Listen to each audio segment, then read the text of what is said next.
Zorionez, 2020an fakturazioari utzi ahal izan genion eta enplegua pixka bat hasi zen. 2021an hazkundea aurreikusten dugu, bai fakturazio eta baita enpleguan ere. Dena dela, pandemiaren bilakaera baldintzatuko ditu.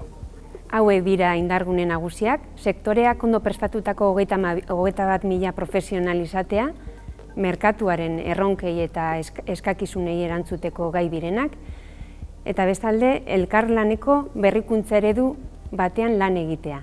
Hauek dira indargune nagusiak, sektoreak ondo prestatutako 21.000 profesional izatea, merkatuaren erronkei eta eskakizunei erantzuteko gai direnak, eta bestalde, elkarlaneko berrikuntza eredu batean lan egitea. Enpresa ertain eta txikien soluzio aurreratuak sortzeko aukera ematen diguna.